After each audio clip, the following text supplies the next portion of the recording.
What's going on, guys? We have a Vetra Blazer here and an E-Ride SR here, and we're gonna do a head-to-head comparison to help you guys know which bike you should buy. Our first category is going to be price. The E-Ride Pro SR comes in at $5,700. The Vetra Blazer comes in at $5,250. That is a difference of $450, so we're gonna give the point to the Vetra Blazer. Power. The E-Ride Pro SR has a whopping 25 kilowatts and a ton of torque. The Vetra Blazer has 20 kilowatts and a lot of torque. I think the SR has more. When you ride this bike, you can really feel the low end grunt of the torque compared to the Vetra Blazer. We are gonna give the point to the E-Ride SR. Top speed. The Vetra Blazer, we have GPS verified and tested the top speed at 64 miles an hour without any changes to the tuning of the bike. The E-Ride Pro SR, the fastest we have ever GPS tested is 72 miles an hour. That's a pretty big difference. That's 8 miles an hour. So we are gonna give the point to the SR. Battery size and range. The E-Ride SR, we have a 72 volt, 50 amp hour battery. The Vetra Blazer has a 72 volt, 55 amp hour battery, so it is larger.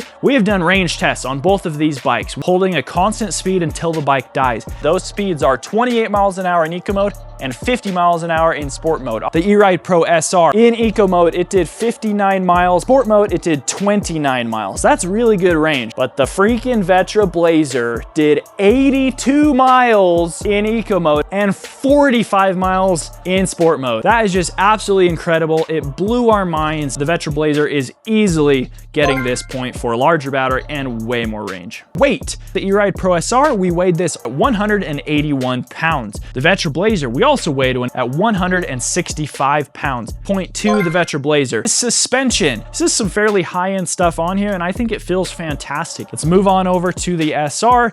I think this suspension is very similar to the Vetra Blazer. So we're actually gonna call this category a tie and give a point to both bikes. Handling. As someone who has spent over 500 miles on each of these bikes, I am giving the point to the Vetra Blazer. Build quality. We are gonna immediately give this a draw. But you guys might be wondering, which bike would I rather have? Which one would I choose to purchase? This is a really hard choice for me, but I think at the end of the day, I would actually pick the Vetra Blazer.